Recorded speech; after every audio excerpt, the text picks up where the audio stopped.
Mis amados hermanos, establecer prioridades en nuestras vidas es un asunto importante y es necesario que todos lo hagamos. Porque cuando tenemos establecidas las prioridades y estas son claras, no vamos a perder tiempo y seremos más productivos. En el grupo de músicos hemos estado precisamente hablando acerca de la productividad y entendiendo lo que significa la productividad en nuestras vidas y por qué es que tenemos que hacerlo. Dios nos ha dado a nosotros unos parámetros, unos lineamientos para que nosotros vivamos y actuemos de acuerdo a ellos. Y establecer prioridades son uno de los aspectos más importantes que nosotros podemos hacer si en realidad queremos ser productivos en nuestras vidas.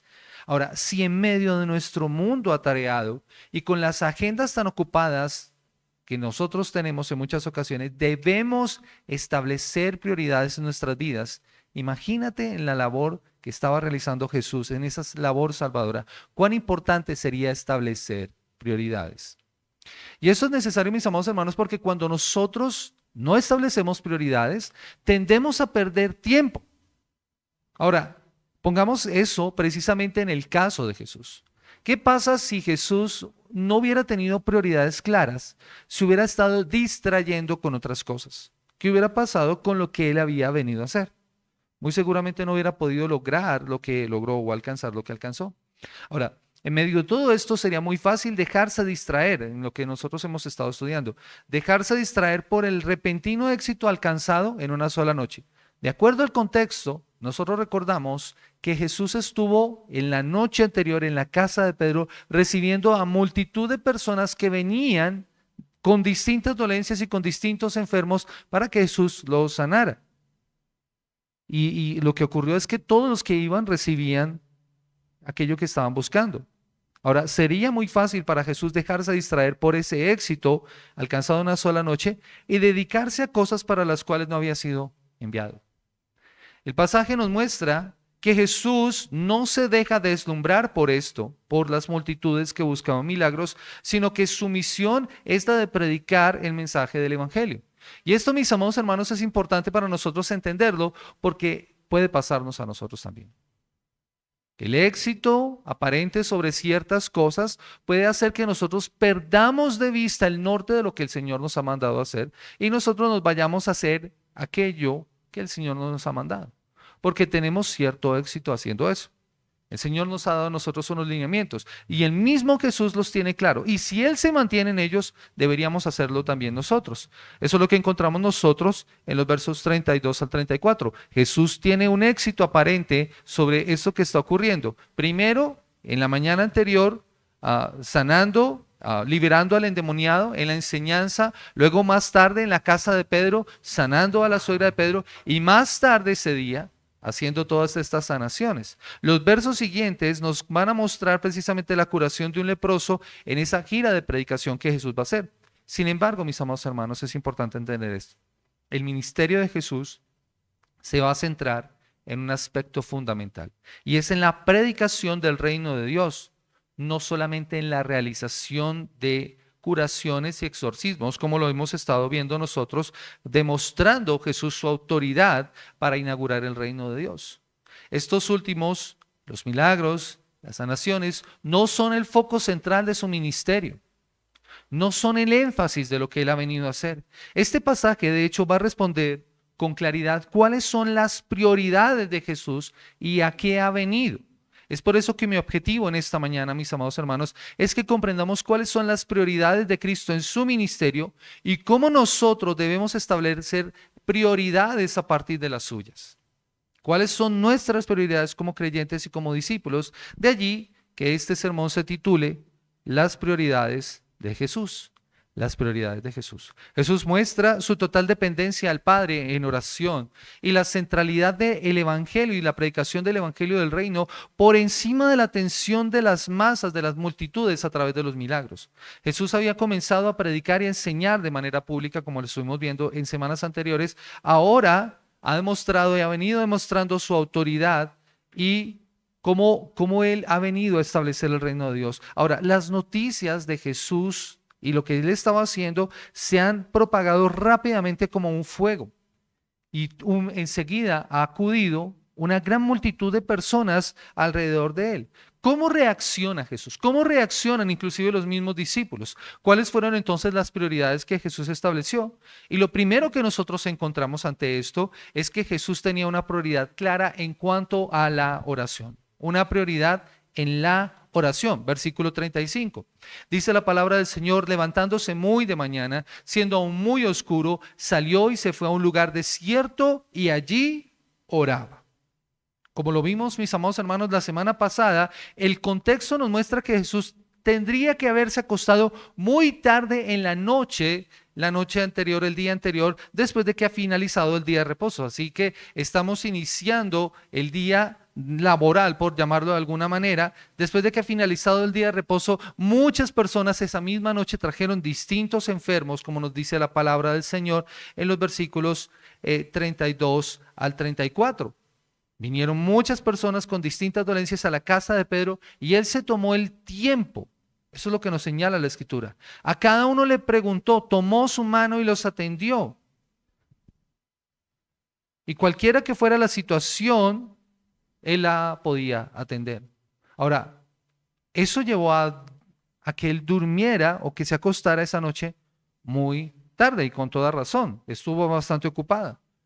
Pero ante eso y ante esa circunstancia, muy seguramente nosotros nos daríamos licencia al día siguiente para tratar de dormir un poco más tarde. O sea, si ese fuera nuestro caso, la respuesta sería: yo voy a dormir y voy a despertar un poco más tarde. Estoy cansado, necesito recuperar fuerzas, pero no en el caso de Jesús. Jesús se levanta muy temprano, dice la palabra del Señor, levantándose muy de mañana, siendo aún muy oscuro. Es como lo declara Charles Spurgeon: habiéndose acostado tarde, el Señor se levantó muy temprano.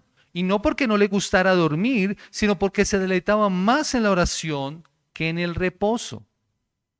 Lo que nos está mostrando precisamente Marco es lo que él hace. Muy de mañana, tal vez para nosotros muy de mañana sería alrededor de las 6 de la mañana. Muy temprano, tan pronto ha salido el sol. Y de inmediato, Marcos nos señala otro detalle. No es solamente muy temprano en la mañana, sino que aún estaba muy oscuro. Esta sencilla nota nos aclara, mis amados hermanos, que tal vez Jesús se levantó alrededor de las 3 de la mañana. Más o menos a las 3 de la mañana. Esta era la última vigilia de la noche judía, porque era muy oscuro. En ese momento, él no molesta a nadie en la casa, sino que sale a buscar un lugar donde orar. Y ese lugar era un lugar desierto. Ahora, hay que entender que en este sentido no es el mismo lugar en donde él fue tentado, sino un lugar en donde podía estar a solas, desolado, donde podría estar atendiendo la oración, tal vez en alguna de las colinas alrededor del lago de Galilea, donde podría ver el amanecer y poder orar mientras estaba en ese diálogo con el Padre. Eso es lo que la Escritura nos dice, y dice claramente lo que salió a hacer. Él no salió a hacer otra cosa, dice la palabra del Señor, y allí oraba. Y allí oraba. Él dedicó tiempo a hablar con su Padre, lejos del bullicio de la gente, lejos de la algarabía y seguramente de la multitud que seguramente empezaría a buscarlo. Es como dice un autor: no quería quedar enredado en esa inesperada situación de su popularidad, de manera que tomara el camino fácil de lo extraordinario o que lo desviara del camino del deber. Es por eso que él se aparta. Y no es la única parte en donde nosotros encontramos esto. Hay otras porciones en la Escritura en donde nos señala precisamente que Jesús tomaba tiempo a solas con su Padre, no solamente temprano en la mañana, sino tarde en la noche, para poder tener tiempo a solas con Dios, orando al Señor. En ese sentido, lo que podemos ver es que Jesús está buscando la dirección de su Padre para saber cuál es el paso a seguir. Marco no nos dice cuál es su oración. Pero si nosotros leemos el Evangelio y los Evangelios, nos vamos a dar cuenta de muchas veces las oraciones que Jesús hizo a su Padre. En Getsemaní, ¿cuál fue su oración? No se haga mi voluntad, sino la tuya. Así que podemos entender que seguramente esa fue una constante oración de Jesús, que no se haga mi voluntad, sino la tuya. sometido a la voluntad del Padre, obedeciendo y entendiendo lo que el Padre había mandado que él debía hacer. Esa fue su oración. Así que al buscar un lugar desierto a las afueras del pueblo y lejos de las multitudes, lo hace con la intención de prepararse para salir en su misión de predicar el reino. Que es lo que vamos a ver en los versículos a continuación. Ahora, la gente se levantaba muy temprano, tan pronto el sol había salido, de modo que Jesús tiene que levantarse mucho más antes del amanecer y encontrar este sitio para poder orar. El tiempo de oración de Jesús estaba indicado por la voluntad del Padre y sometido a la dirección del Espíritu Santo. Es un tiempo de comunión privada con su Padre Celestial. Y era su práctica de orar y de tener tiempos de comunión. Como les digo, lo encontramos nosotros a lo largo de toda la Escritura. Jesús tenía esos tiempos. Lo que debería llevarnos a hacernos una pregunta, mis amados hermanos. Si Jesús, siendo el Hijo de Dios, la segunda persona de la Trinidad, necesitaba orar, ¿cuánto más no lo necesitamos nosotros? Si Jesús necesitaba orar, ¿cuánto más lo necesitamos nosotros? Jesús hace de su tiempo personal con Dios su prioridad,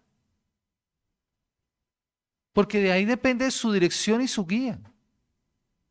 Él está buscando el consejo del Padre, Él está buscando la guía del Señor en cada paso que da.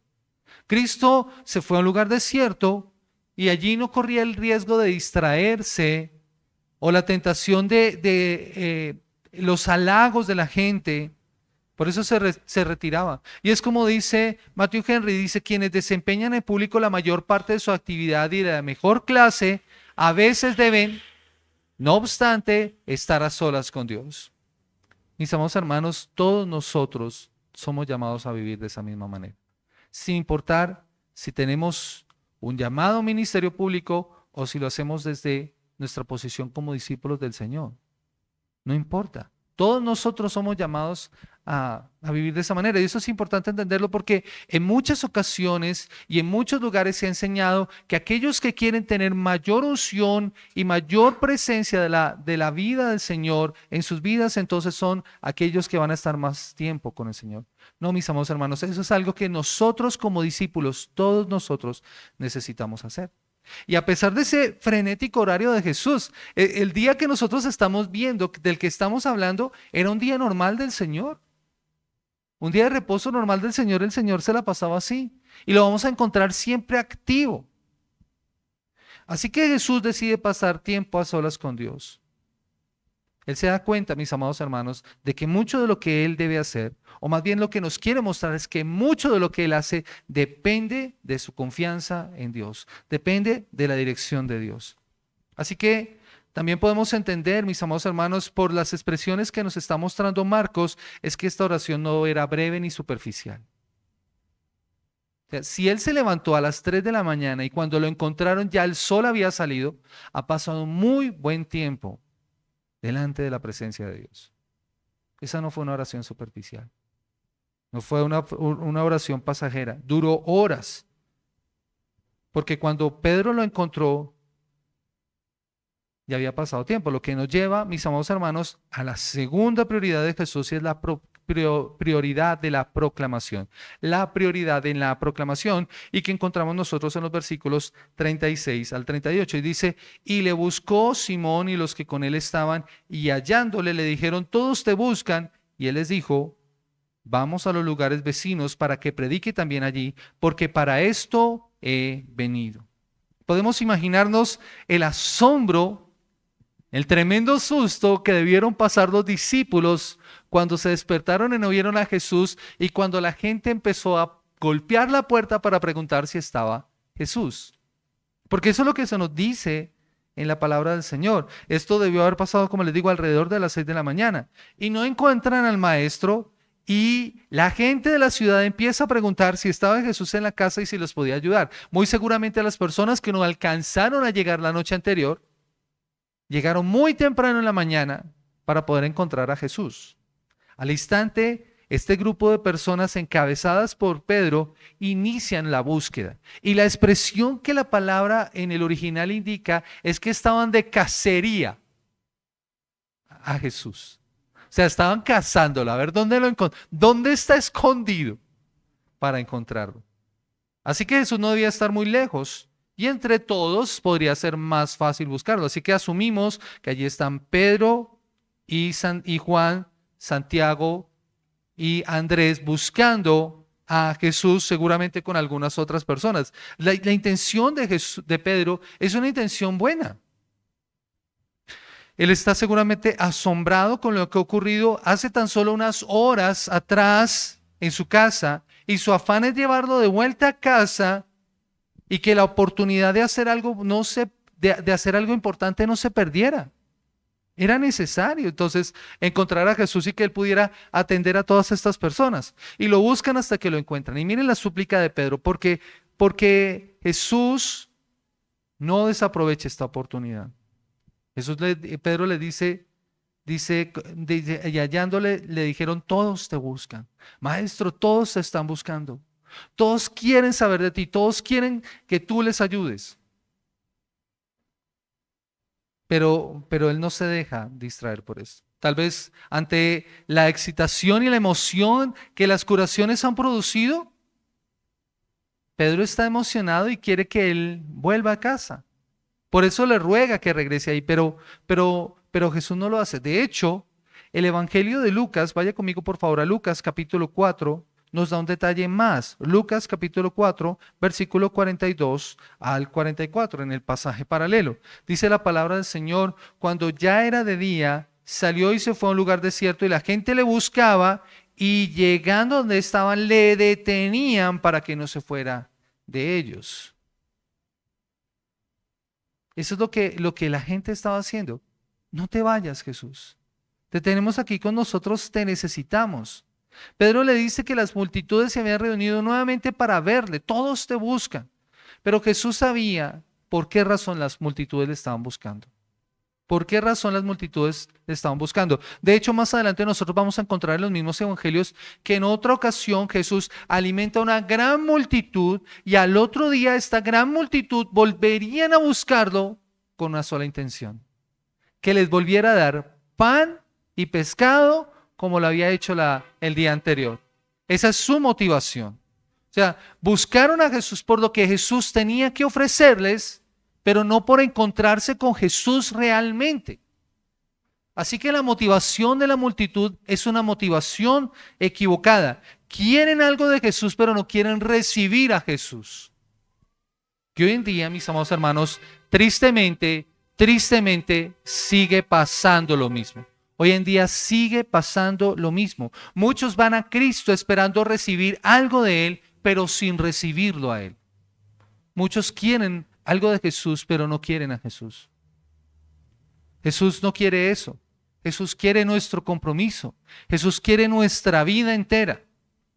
Así que nosotros no podemos ser de aquellos que buscan las cosas de Cristo sin Cristo. No podemos ser de aquellos que esperamos recibir algo de Jesús, pero ignorarlo a Él.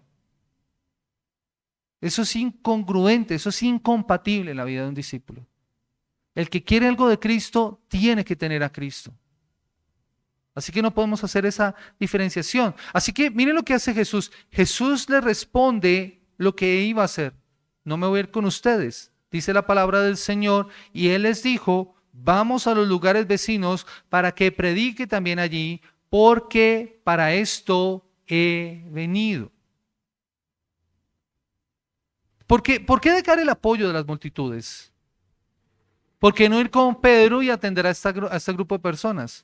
Porque Jesús está más interesado en las respuestas de las personas y no solamente en la algarabía del milagro. A él le interesa la respuesta de las personas y no la cantidad de personas. La predicación del evangelio es más importante para Jesús que solamente los milagros y las señales. Esto llevó a Jesús a siempre estar en movimiento, en misión, y su misión es esta: la predicación del evangelio. Su deseo era que otros oyeran el mensaje. Noten lo que dice la palabra del Señor. ¿Para qué ha venido? Para esto he venido, para que predique también allí. Esa es su misión. Así que Jesús no está buscando la emoción, el sensacionalismo, no está buscando fama, reconocimiento de esta manera. Él quiere evitar la adoración de la multitud sin compromiso personal. Es como dice alguien, miren, los milagros tienen un valor informativo en esta época. Tuvieron ese valor. Son una buena noticia para quienes lo recibieron. Pero solo el Evangelio tiene la capacidad para confrontar y cambiar a las personas. Y eso nosotros lo vamos a encontrar en otros apartes del mismo Evangelio. ¿Recuerdan cuando Jesús es recibido en Jerusalén la semana de la pasión? Muchos decían, Hosana al Rey de las alturas. Bendito el que viene en el nombre del Señor, y lo alababan y lo aclamaban. Grandes multitudes colocaban sus mantos, elevaban palmas para recibirlo como el Rey ungido. Y no fue esa misma multitud la que unos días más tarde estarían gritando frente a Herodes, crucifícale. Jesús no quiere eso, mis amados hermanos. Él quiere cambiar a través de la predicación del Evangelio. Eso es lo importante. Pedro no pudo en muchas ocasiones entender, y eso creo que le pasó muchas veces a los discípulos, no pudieron entender que a veces las multitudes son superficiales. Muchas veces que nosotros encontramos precisamente las multitudes en el Evangelio de Marcos, no las encontramos de manera positiva. Jesús muestra por eso que es más importante la predicación del Evangelio en otros lugares que quedarse allí en Capernaum y solo sanar enfermos. Para Jesús es más importante. Por eso Él no permitió que la aclamación popular cambiara sus prioridades. Él no permitió que eso cambiara sus prioridades. La multitud no determinó la agenda de Jesús. La multitud no determinó la agenda de Jesús. Por eso el énfasis de estos versículos recae en una cosa, en la predicación del Evangelio, en las buenas nuevas. Y esto también lo podemos corroborar nosotros, como les digo, en los pasajes paralelos. Mateo capítulo 4, versículo 23 y 24 dice la palabra del Señor a que vino. Acompáñenme por favor a Mateo capítulo 23 y 24 para que nosotros podamos notar el énfasis de Jesús. Mateo capítulo 4, versículo 23 dice, y recorrió Jesús toda Galilea, ¿haciendo qué? Enseñando en las sinagogas de ellos y predicando el evangelio del reino y sanando toda enfermedad y toda dolencia del pueblo. Y se difundió su fama por toda Siria, y le trajeron a todos los que tenían dolencias, los afligidos por diversas enfermedades y tormentos, y los endemoniados y los lunáticos y los paralíticos, y los sanó. ¿Cuál es el énfasis de este pasaje? ¿Qué es lo primero que encontramos nosotros en la prioridad de Jesús? Enseñando en las sinagogas y predicando. El resultado es que muchas personas vinieron con lo otro, pero la prioridad de Jesús es clara. Lucas capítulo 4, versículo 42, nuevamente acompáñeme allí, por favor. Lucas capítulo 4, versículo 42 dice, y cuando ya era de día, y salió y se fue a un lugar desierto, y la gente le buscaba, y llegando donde estaba, le detenían para que no se fuera de ellos. Pero les dijo, es necesario que también a otras ciudades anuncie el evangelio del reino de Dios, porque para esto he sido enviado. Y predicaba en las sinagogas de Galilea. ¿Cuál es su prioridad? Él establece como prioridad fundamental de su ministerio y su llamado la predicación del evangelio. Nosotros vemos la misericordia del Señor obrando. Pero para Él es prioritario la predicación del evangelio, el anuncio y el llamado a los pecadores para que se arrepientan de sus pecados. Ahora, ¿cuál es su predicación? Nos dice claramente que es el evangelio del reino. Lo que nosotros leíamos en Marcos capítulo 1, versículo 15. ¿Recuerdan esas palabras? El tiempo se ha cumplido, el reino de Dios se ha acercado, arrepentidos y creed en el evangelio. Ese es el anuncio. Es el reino de Dios. ¿Recuerdan lo que es el reino de Dios? Es el pueblo de Dios en el lugar de Dios, bajo el gobierno de Dios. Así que cuando Él está anunciando el reino de Dios, está anunciando el evangelio. Es la llegada de ese rey prometido. Es esa noticia que cambia la vida radicalmente, que transforma, que no deja tu vida de la misma manera. Ese es el mensaje de que Dios mismo ha llegado en la persona de Jesús, en ese Rey divino, y ha venido a restablecer su reino. Así que la respuesta solamente es una: arrepentirse y creer en ese evangelio. El propósito de los milagros, ¿cuál es entonces? Porque nosotros encontramos en estos pasajes que ocurrieron unos milagros. ¿Cuál es el propósito de los milagros? Los milagros tenían una intención secundaria, no es la principal. Y servían para confirmar el mensaje y mostrar quién es Jesús. Jesús tiene autoridad, Jesús tiene poder sobre todas circunstancias sobre nuestras vidas. Eso es lo que está demostrando los milagros. Pero Jesús muestra y acentúa que la proclamación del evangelio es lo más importante, que la salvación de los pecadores es su prioridad. La predicación es que somos salvos solo por la sangre de Jesús derramada en la cruz del Calvario, mis amados. Ese es el mensaje que nosotros también anunciamos. Ese es el mensaje que nosotros anunciamos. Somos salvos por medio de la sangre derramada en la cruz del Calvario, y esto se recibe solo por la gracia y solo por la fe y solo por medio de Cristo Jesús. El propósito final de Jesús no es librar principalmente o de manera temporal a las personas de sus enfermedades, sino salvar a los pecadores del castigo eterno. Esa es su prioridad, porque una persona sana puede ir directamente al infierno. Pero una persona salva, aunque pueda continuar enferma, irá al reino de Dios. De hecho, por eso cuando veamos ese pasaje del paralítico, por eso me impacta lo que hace Jesús. ¿Cuál es la necesidad visible del paralítico en capítulo 2 de Marcos? ¿Recuerdan ustedes? Su sanidad física. Para eso lo llevaron los amigos. ¿Y Jesús qué le ofrece primero? El perdón de sus pecados. Hijo, tus pecados te son perdonados. Pero él no se queda solamente con eso, sino que en su misericordia obra la sanidad de este hombre. Este hombre hubiera podido salir con pleno gozo, aún en su camilla, pero seguro de su salvación. No pasa así con los milagros. ¿Cuántos milagros hizo Jesús? ¿Y cuántos de esas multitudes en realidad fueron salvos? Un milagro no garantiza la salvación de una persona. Es una muestra de la misericordia y del amor del Señor. Pero solamente hay una cosa que puede garantizar la vida eterna de aquella persona que crea en el Evangelio. De ahí el anuncio, de ahí la proclamación del Evangelio. Así que Él muestra su amor y su misericordia, pero lo más importante, Él revela que la salvación de los pecadores es su prioridad. La predicación es esa, mis amados hermanos. Suplir las necesidades físicas de la gente fue una demostración de compasión, de ese poder que tiene Él. Eso es lo que está mostrando. Pero Él vino para redimir, para rescatar pecadores. Él vino para salvar lo que se había perdido. Él vino a buscar y salvar lo que se había perdido, dice Lucas capítulo 19, versículo 10. Por eso el llamado del Evangelio es arrepentirse y creer. Arrepentirse y creer. Los milagros validan el mensaje al mensajero, pero no pueden salvar a nadie. Solo la predicación del Evangelio puede hacer eso.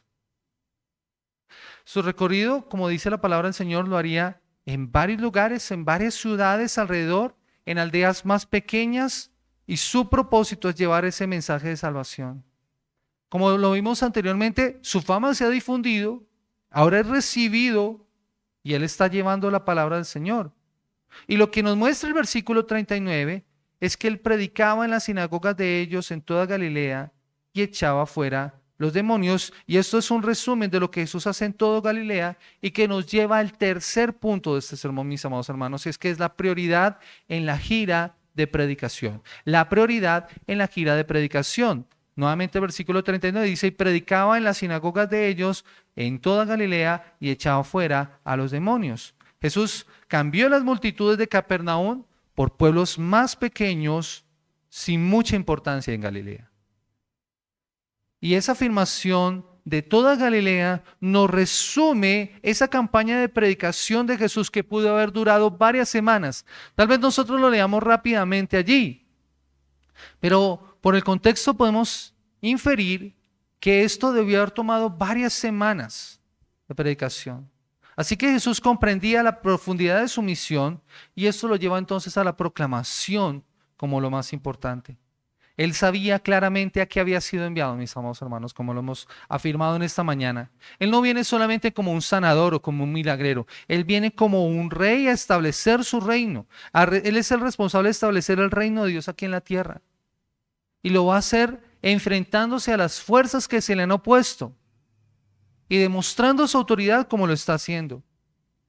Él ha venido para llevar a esas personas a nuevamente restablecer su relación con Dios por medio de Él, a través de su sacrificio.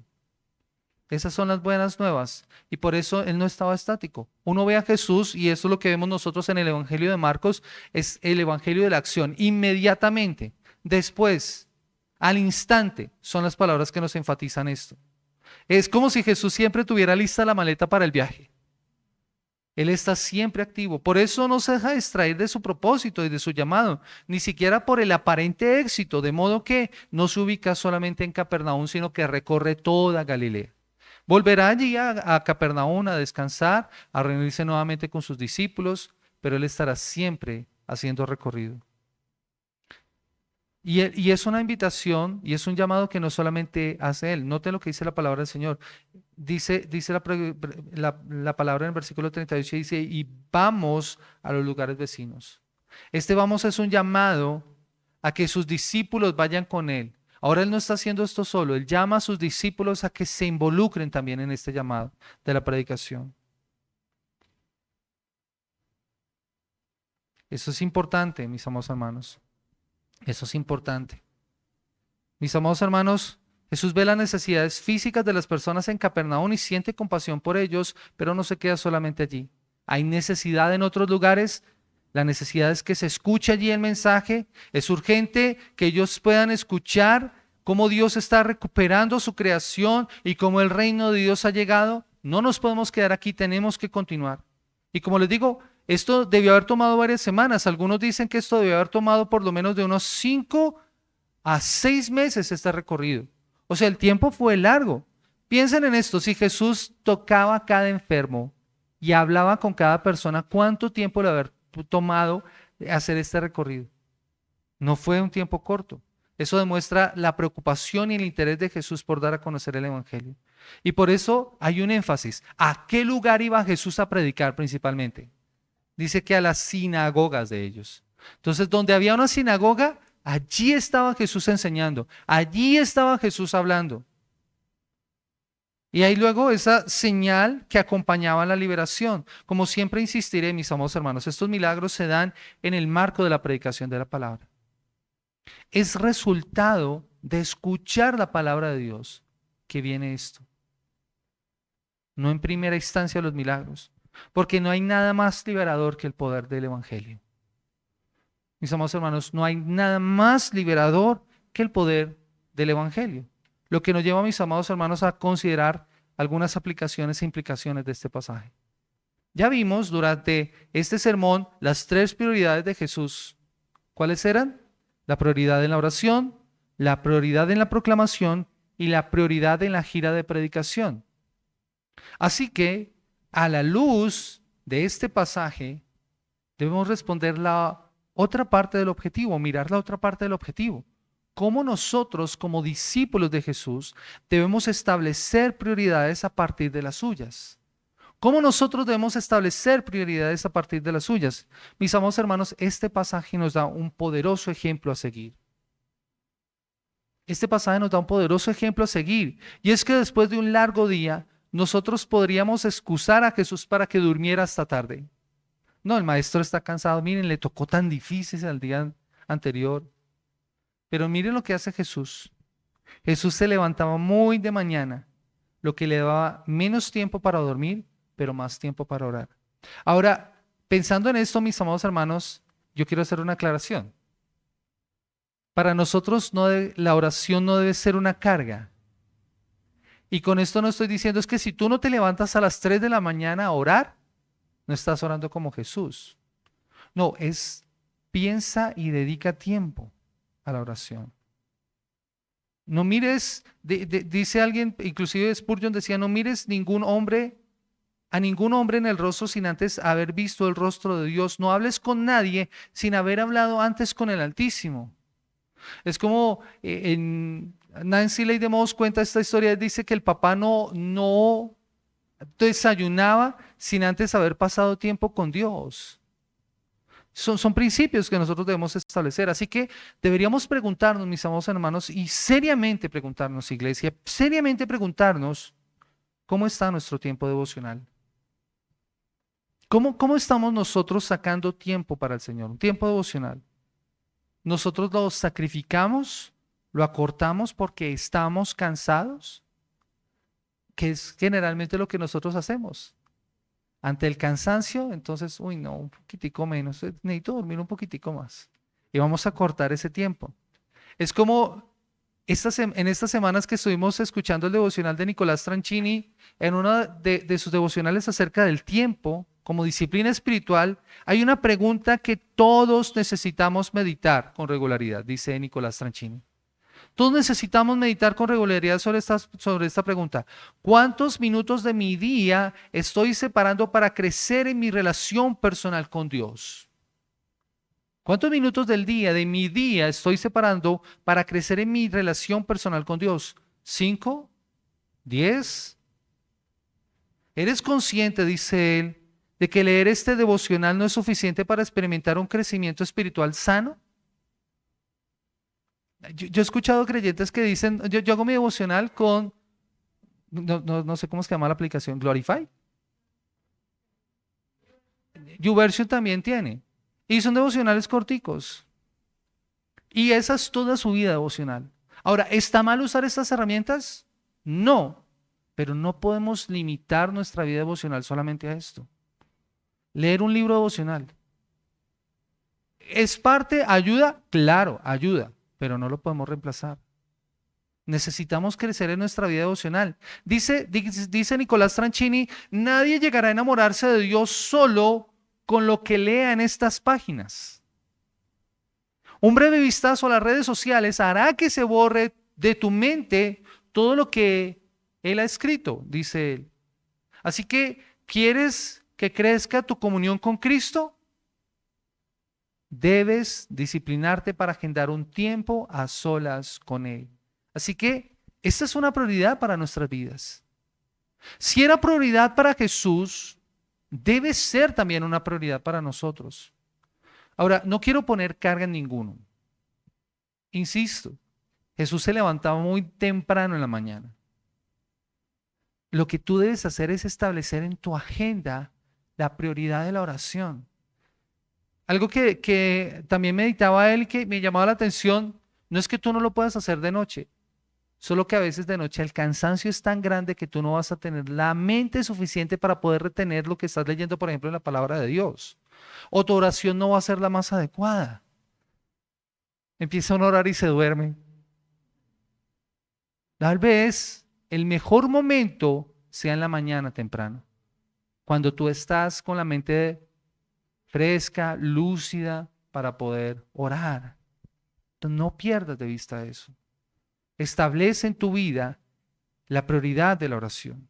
Pero no solamente eso, mis amados hermanos, nosotros debemos confesar nuestro pecado de falta de oración. Esa es una falta, es un pecado, porque nos lleva a alejarnos de Dios. O sea, si eso es algo importante, no hacerlo, también nos está haciendo que sea un pecado para nuestras vidas. Es como lo hemos mencionado en otras ocasiones. Perdemos tanto tiempo en nuestras redes sociales. Así que nuestra falta de oración no es por falta de tiempo. No es por falta de tiempo. Es que no lo hemos establecido como una prioridad en nuestras vidas. Debemos confesarlo como un pecado y porque en la Escritura se nos dice que nosotros necesitamos orar, debemos orar y siempre estamos sacando mil excusas. Y una de las primeras que nosotros sacamos es el cansancio o las ocupaciones. Para todo tenemos excusas, sí señora, para todo tenemos excusas. Pero por eso les digo, no quiero que vean la oración como una carga. Vela como una necesidad. Tú lo necesitas. Cuando tú necesitas algo, tú lo buscas. Tú te afanas en eso. ¿Por qué oraba Jesús con tanta intensidad? ¿Por qué Jesús tomaba tanto tiempo a solas para estar con el Padre? Por una razón, mis amados hermanos.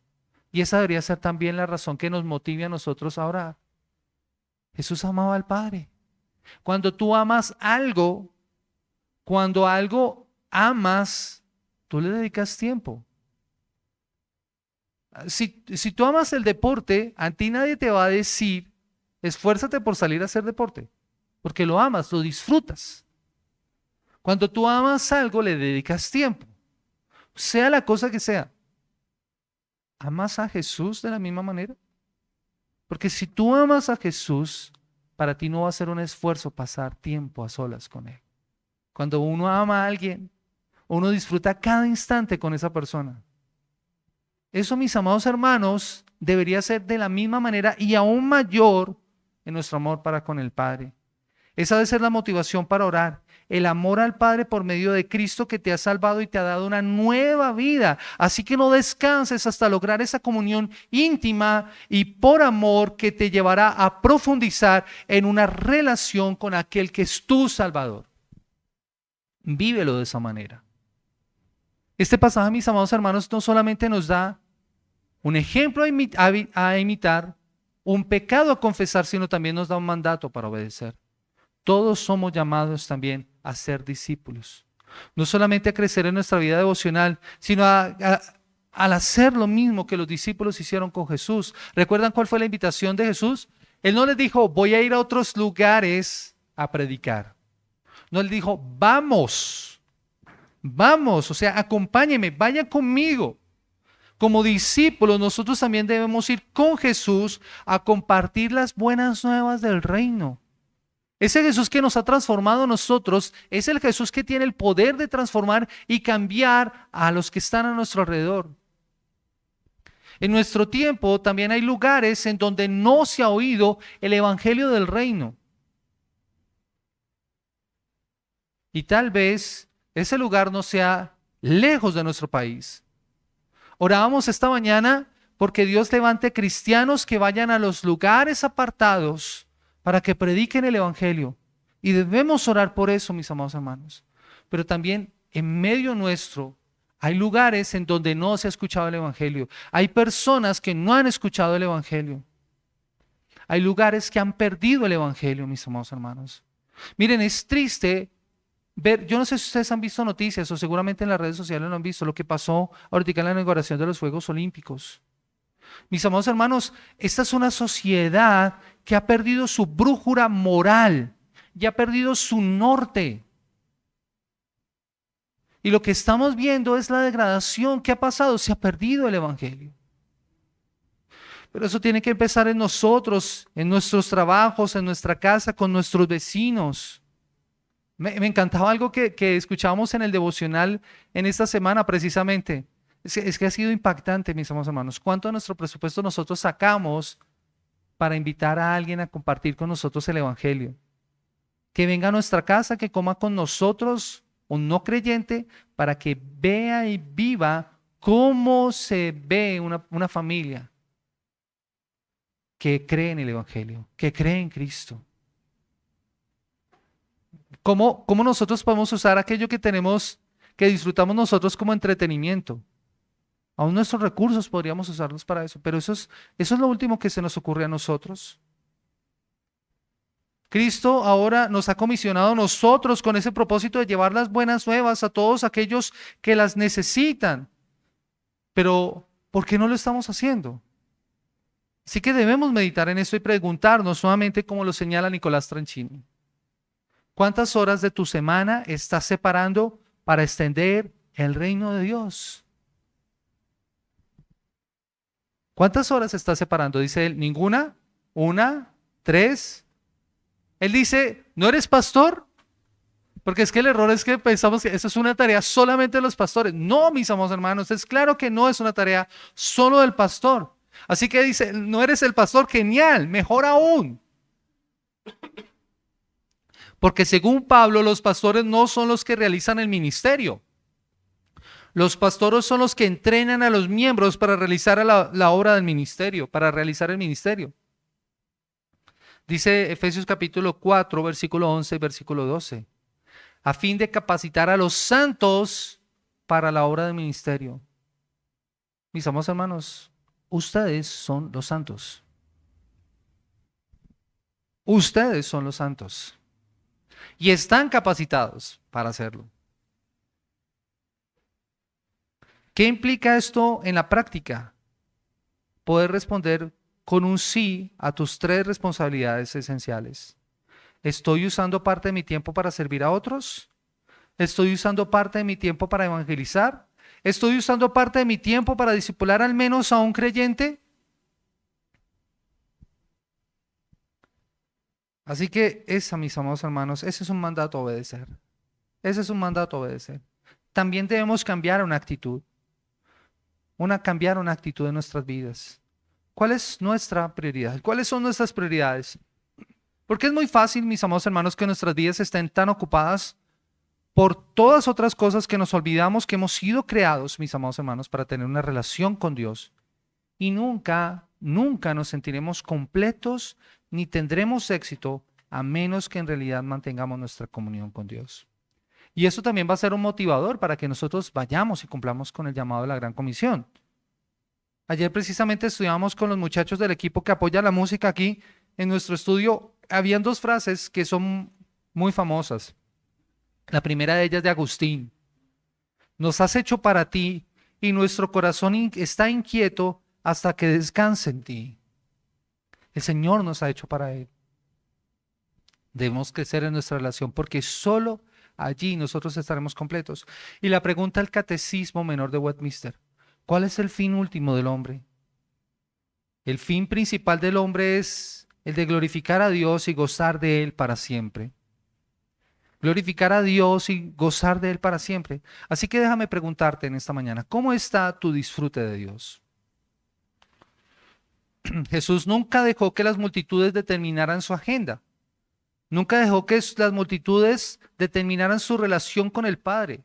Fue precisamente su relación con el Padre, fue su disfrute del Padre la que determinó su agenda, su misión, que fue la proclamación del Evangelio.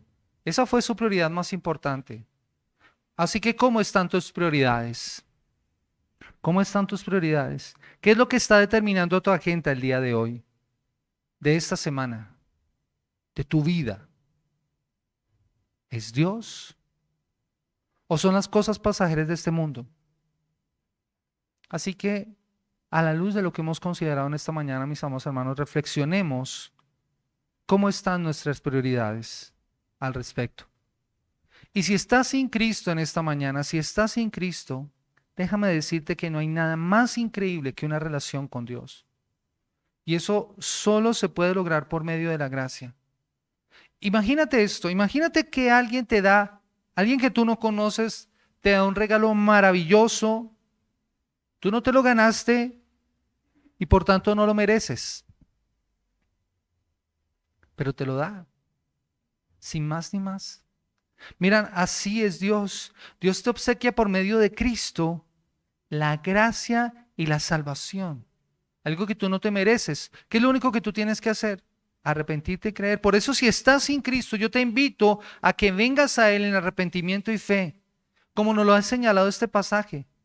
Jesús salió a predicar diciendo: el tiempo se ha cumplido, el reino de Dios se ha acercado, arrepentíos y creed en el Evangelio. Ese mensaje no ha cambiado. Es el mensaje del Evangelio de salvación en Cristo Jesús. Y si tú vienes a Él en arrepentimiento y fe, si tú vienes a Cristo en esta mañana rindiendo tu corazón y tu vida, dice la palabra del Señor que Él no te echará fuera, sino que pasarás de muerte a vida. Tendrás un cambio de identidad porque pasarás a ser ahora un hijo de Dios. Y como su hijo, ahora podrás tener una relación nueva, vigorizante a través de la oración. Y podrás entonces hablar con Dios y con seguridad podrás tener la certeza que Él te escuchará. Por eso yo te animo a que no tardes, a que vengas a Cristo. Ven a Él, arrepiéntete de tus pecados, confiésalos en esta mañana y dile a aquel Salvador tuyo, a Jesús que murió en la cruz del Calvario: yo creo en ti y voy a vivir por ti. A Él sea la gloria en esta mañana. Vamos a orar. Soberano Señor, nuevamente reconociendo al Rey del universo, creador de los cielos y de la tierra, como lo dice la palabra, por quien somos, nos movemos y existimos. Señor, te damos gracias porque a través de tu palabra también podemos confrontar nuestra vida y entender, Señor, el llamado que tú nos haces en la Escritura, Señor, a establecer prioridades claras en nuestra existencia, Señor. Tú, Jesús, tenías prioridades en tu vida. Y si tú, siendo Dios, estableciste prioridades tan claras y viviste de acuerdo a esas prioridades, ayúdanos a nosotros a vivir también de acuerdo a esas prioridades. Ayúdanos a establecer en nuestra vida la prioridad de la oración.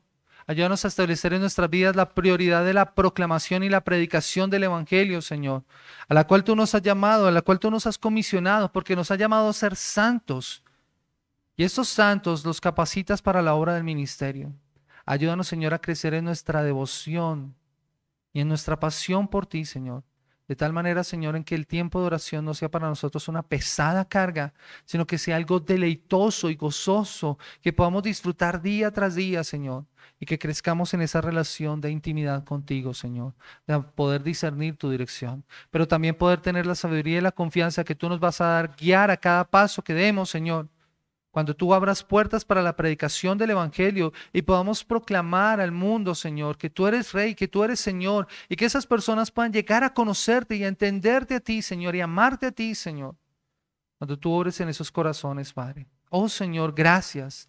Gracias por la iglesia, Señor, a la cual tú llamas para vivir de acuerdo a amor por ti, Dios. Bendice y guarda la comunidad, Señor. Bendice y guarda esta iglesia en esta mañana. Señor, te ruego por aquellos que no están en esta mañana. Obra en sus corazones y en sus vidas, Señor. Míralo, Señor, de acuerdo a sus necesidades.